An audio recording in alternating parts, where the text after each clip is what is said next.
It is said that John Pemberton invented Coca-Cola in 1886 using a secret formula. I don't believe that's true because I have a recipe from 1881 that I believe is the basis for all cola recipes. And today we're going to make that recipe and we're going to taste it. So let's get started. I'm Darcy O'Neill, this is Art of Drink. And to understand where this recipe comes from, we have to go back in history just a little bit and briefly, and we have to start in Germany in the 1820s. Now back then, medicines tasted terrible. And getting children especially to comply with taking their medicine was very difficult. So German pharmacists came up with what was called Kinderbalsam, and that just translates to child's balm. And all it was a sweetened aromatic syrup that they would add to the terrible tasting medicine and make it taste better. Kinderbalsam goes by a lot of different names in the 1800s, and one of them, my favorite, was aqua apoplectica. And if you've ever given a small child terrible tasting medicine, you know what going apoplectic means. But it also went by simple elixir, elixir aurantium, and a whole bunch of other names. But eventually it kind of came known as aromatic elixir. And that became something that was adopted by most pharmacopoeias, including the US pharmacopoeia. It was just added to medicine to make things taste better. And the base of it was usually orange and cinnamon. Sometimes it was just orange, but often it contains cinnamon as well. And this leads us to the person, I believe, who invented the cola flavor.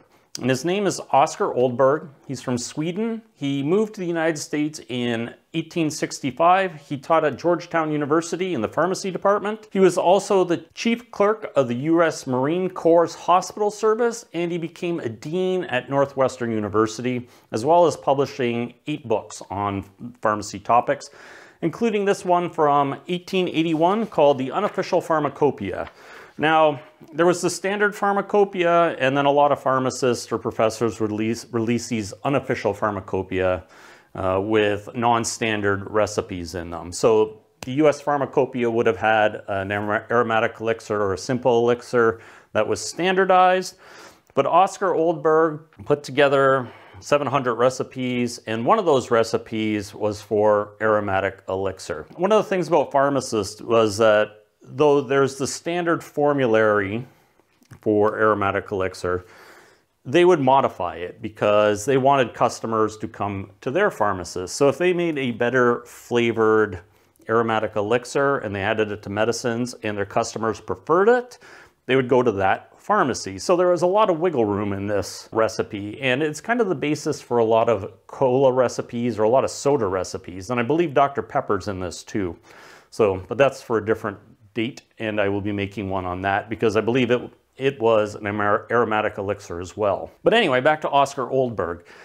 He published his recipe for his aromatic elixir, but he was a big proponent of making medicines taste better.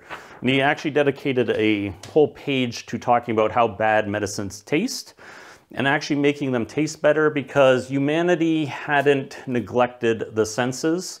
And it was this idea that we were using perfumes and soaps, and gastronomy was improving. So French cooking was becoming a significant power in the world, where food was becoming much better tasting, but pharmaceutical medicines were not tasting better. It was his goal to make things doctors prescribed taste better when dispensed by a pharmacist. And to that end, he published his recipe for aromatic elixir. If you want all these recipes and all this information, I'll just post it over on my Patreon page with all the information. If you feel like supporting this channel, it's very much appreciated. You can go join Patreon, link below, and you'll get all this information. But if you're just here for entertainment value, let's keep going. So when you see this recipe, you'll notice that it is very similar to the secret Coca-Cola recipes that are out there.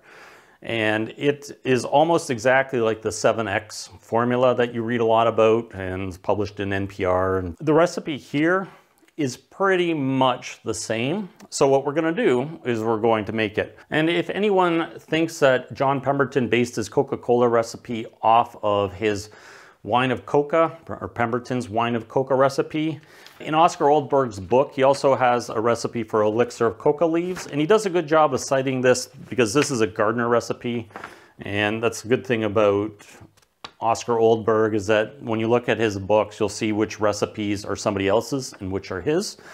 But within this, he has elixir of coca leaves, which has fluid extract of coca, which would be the cocaine in Coca-Cola, and also strong aromatic elixir of orange, which is similar to this, and solution of sherry wine. So that was basically what they were making. These formulas were not uncommon, and most pharmacists could make an elixir of coca or a wine of coca. Pemberton wasn't some kind of creative genius. He just took what was in books and mixed things together. So what he probably did was took this Oldberg recipe for aromatic elixir, added cocaine and caffeine to it, and carbonated it. And that was probably the basis for Coca-Cola. But first, we need to see if this Oscar Oldberg recipe actually tastes like cola. So let's make that. Now this recipe is pretty simple to make. It's just a combination of orange, lemon, cinnamon, coriander, vanilla, and some neroli or orange flower water. Now orange flower water and neroli are basically the same thing. It's just steam distilled orange blossoms. And in one layer you get the orange flower water, which is the condensed water with a little bit of the neroli oil. And then in the steam distilled on top of that, you get an oil, which is neroli oil. The recipe calls for orange flower water, so that's what we're using today. But it also calls for a tincture of fresh lemon peel, fresh orange peel, and the vanilla bean. So I've made those. If you don't know what a tincture is, you can go check out my video on how to make a tincture. It's pretty simple. We're just going to add that into there. You can filter it, but today we're just making a kind of a coarse tasting example to see whether it does taste like cola or not. And then to this, we're going to have to add some essential oils. So we're going to add some cinnamon oil. We need 10 drops. And then next, we're going to need some coriander, and we're going to need 10 drops of that as well. And then we need 20 drops of orange oil. It doesn't really specify whether it's sweet or bitter, so I'm going to just do 10 drops of each.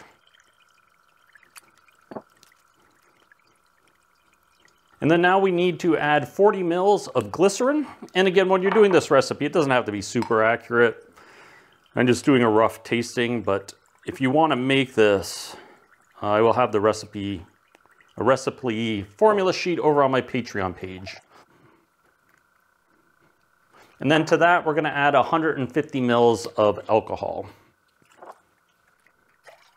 Now we're just going to let this stir for a few minutes just to get everything into solution.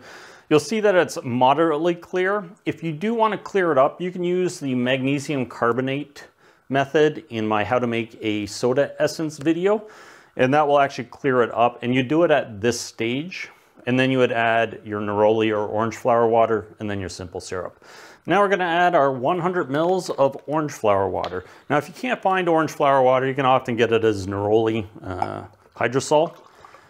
And we will need 100 mils. And again, let's stir this to combine. And then we're going to add 150 mils of simple syrup. And once we've done that, we're just going to let this stir for another 5 minutes, and then we will give it a taste. Now that this is fully combined and been stirring for 5 minutes, let's give it a quick taste and see where we stand. Now when you smell it, there is definitely a hint of that cola flavor that we know, though it's a lot brighter. There's a lot more citrus going on, and this orange flower water definitely stands out.